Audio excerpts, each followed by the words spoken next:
자, 김수영의 파맛가에서를 보겠습니다. 내용 바로 볼게요. 삶은 계란의 껍질이 벗겨지듯 묵은 사랑이 벗겨질 때, 자, 뭐뭐 하듯 지규죠. 그러니까 원관념은 묵은 사랑, 그 다음에 보조관념이 삶은 계란의 껍질이라고 보시면 되겠습니다. 삶은 계란의 껍질이 벗겨지듯 묵은 사랑이 벗겨질 때 붉은 파밭에 푸른 새싹을 보아라. 얻는다는 것은 곧 잃는 것이다. 내용을 좀 전체적으로 봐야 되는데, 지금 제가 이 주황색으로 이렇게 칠해놓은 게 똑같은 거예요. 그러니까 이제 같은 맥락인 거죠. 다 오래된 것, 묵은 것, 이런 거. 그러니까 버려야 할 것, 뭐 이런 의미입니다. 그러니까 부정적 대상들이에요. 얘들이 버려지면, 삶은 계란의 껍질이 버려지고 묵은 사랑이 버려지고 붉은 파밭이 버려지면 푸른 새싹을 얻을 수 있어. 이런 거예요. 그래서 얻는다는 것은 곧 잃는 것이다. 그러니까 뭔가를 잃어야 얻을 수 있다는 얘기예요. 그러니까 뭘 잃어야 되냐면 이런 묵은 것들을 빨리빨리 잃어야 돼요. 그래야 새로운 것들을 얻을 수 있으니까. 되셨나요? 근데 왜 붉은 파밭을 여기서 이제 부정으로 보냐면, 여러분 파가 무슨 색이에요? 파 아시죠? 파. 파란색이잖아. 초록색. 그죠? 파는 초록색, 흰색. 뭐 이게 파죠.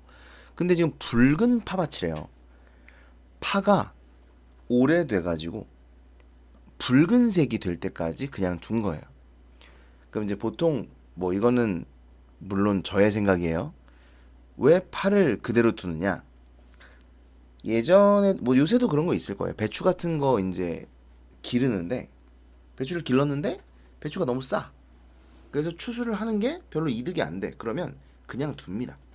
특히 옛날에는 화학 비료를 안 쓰던 시절에는 그걸 그냥 밭을 갈아버려요. 뒤집어 엎어. 그래서 배추를 거기서 썩게 하는 겁니다. 그걸 비료로 사용하는 거죠. 네, 그런 경우들이 왕왕 있었어요. 그러니까 이제 아마 그러려고 파를 추수를 안 했나 봐요. 그래서 파가 붉은색이 될 때까지 있는 거죠. 근데 거기에서 푸른 새싹이 자라나고 있는 겁니다. 아마도 이걸 시인이 보지 않았을까?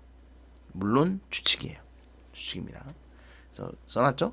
아마도 시인은 붉은 파밭에서 푸른 새싹이 자라나는 것을 보았을 것이다. 그래서 오래 묵은 붉은 파를 버림으로 인해 푸른 새싹을 얻을 수 있다는 것이죠. 이걸 보고 깨달음을 얻었겠죠. 그래서 얻는다는 것은 곧 잃는 것이구나 라는 맥락에서 시를 쓰게 되지 않았을까라고 우리가 추측을 해볼 수 있는 겁니다. 됐죠? 그 다음에 보아라 같은 경우는 이제 명령형 어민데, 이것은 확신에 찬 어조. 그래서 확실하다는 거죠. 이게 확실해. 그러니까 확신에 찬 목소리로 명령을 내릴 수 있는 거예요. 저거 봐라. 이렇게. 됐죠? 그러니까 사실 이게 의지적 어조냐? 사실 의지는 아니에요. 따져보면. 이게 왜 의지야? 얘가 여기서 어떤 의지를 드러내는데요? 물론 이제 뭐 여러 번 이제 돌아서, 그래서 옛날 것을 버리겠다. 뭐 이런 의지 아니냐? 이렇게 해석을 한다면, 그래요. 뭐 그렇게 볼 수도 있겠죠. 근데 좀 직접적으로 봤을 때에는 의지적 어조보다는 이제 확신에 찬 어조가 좀 더 적절한 설명이죠. 아무튼 그래서 삶은 계란의 껍질, 묵은 사랑, 붉은 파밭. 그러니까 이런 묵은 것들이 버려져야 새로운 무언가가 온다. 뭐 사랑도 그런 거고, 그죠? 인생도 그렇고, 뭐 사람도 그렇고 다 마찬가지라는 거죠. 그다음 보시면, 자 이제 요것만 잘 이해하시면 뒤에는 똑같아요. 먼지 앉은 석경 너머로 너의 그림자가 움직이듯. 먼지 앉았다는 것만 봐도 여러분 오래됐다는 거잖아요. 그죠? 오래됐다.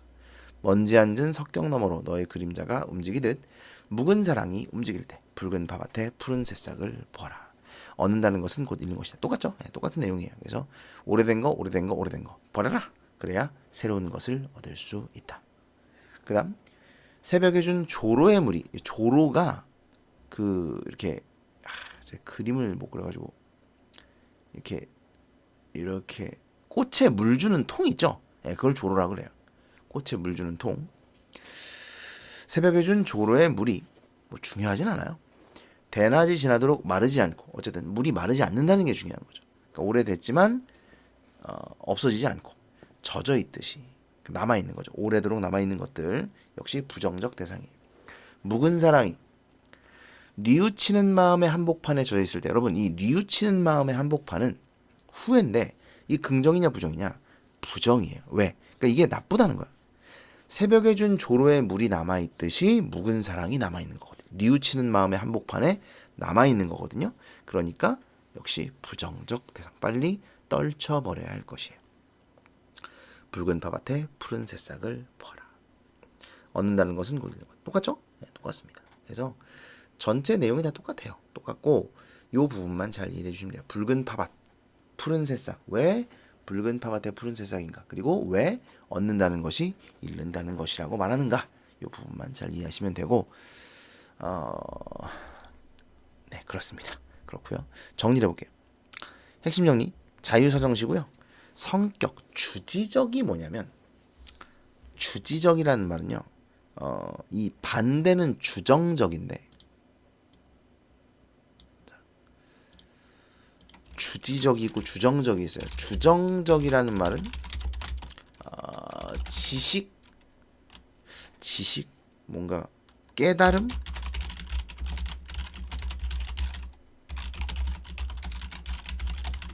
이거고요. 반대 주정적은 이제 정서, 이거예요. 그래서 이 시는 정서보다는 깨달음이죠. 자신이 깨달은 바를 드러내는 것이 좀 더 중요하니까 주지적인 시다, 이렇게 말할 수 있는 것이죠. 상징적, 의지적, 반복적. 의지적은 틀렸다고 말할 수는 없어요. 틀렸다고 말할 수는 없어서 넣어놓겠습니다. 학교에서 선생님의 수업을 확인해 주세요. 선생님들이 의지적이 맞다고 하시면, 의지적이라고 하시면 맞는 걸로 보시면 돼요. 아무 말이 없으면 어떻게 해야 될까요? 질문을 하세요. 그래서 이거 의지적으로 볼 수 있나요? 이렇게 질문하시면 돼요. 그 다음에 반복적, 뭐 이건 반복이 쓰이면 되고, 역설이 쓰였다. 성찰. 성찰적이라는 건 자신의 삶을 되돌아보는 게, 살펴보는 게 성찰이거든요. 그러니까 이제 이런 깨달음을 얻었다는 것은 이 경험을 통해서 깨달음을 얻은 거잖아요. 그래서 자신의 경험을 돌이켜보고 그걸 잘 살펴봤더니 이런 깨달음을 얻게 되었어, 뭐 이런 얘기예요. 그래서 성찰력도 맞는 이야기입니다. 주제는 새로운 사랑을 위한 의지. 이건 안 되겠다. 제가 이거 이제 보면 아시겠지만 제가 이거 이제 자료를 가져온 건데 의지라고 볼 수는 없고요. 네.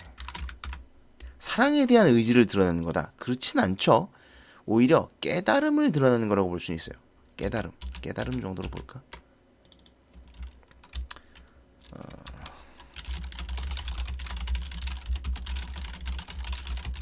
이거예요. 그러니까 얻는다는 것이 잃는다는 것이, 얻는다는 것은 곧 잃는 것이다라는 이 깨달음을 드러내고자 하는 것이다. 그렇게 보시면 됩니다. 특징은 자연현상과 관련한 일상생활의 체험을 바탕으로 보편적 삶의 원리. 자, 그러니까 이제 이게 체험이죠. 아까 얘기했던 붉은 팝밭에서 푸른 새싹 봤다 이거죠. 이게 체험이고, 여기로부터 깨달은 바를 이제 제시하고 있다. 그래서 생활의 체험을 바탕으로 깨달음을 드러내고 있다. 다양한 표현법, 지급법, 역설법 이런 거 쓰였고요. 색채 대비, 이 색채 대비도 중요한데 이게 색채 대비죠. 붉은 팝밭, 푸른 새싹. 두 가지의 색깔이 드러나면 색채 대비로 볼 수 있습니다. 여러분, 대비라는 건 꼭 반대가 아니라 두 가지가 붙어 있어서 하나가 도드라져 보이는 거, 이게 대비예요. 여기선 대비는 드러났다, 맞습니다. 그 다음에 요거 굉장히 중요한 거, 각연의 구조가 동일합니다. 보시면 뭐뭐 하듯 묵은 사랑 어쩌고 저쩌고가 할 때 봐라, 이거다. 똑같아요. 그림자가 하듯 묵은 사랑이 어쩌고 할 때 봐라, 이런 거다. 이것도 뭐뭐 하듯 묵은 사랑이 어쩌고 할 때 봐라, 다. 그죠? 똑같습니다. 그래서 각연의 동일 구조. 이 동일 구조가 사용이 되면 당연히 운율이 형성되고요. 그 다음에 시적 안정감, 구조적인 안정감을 줄 수 있다. 이렇게 보시면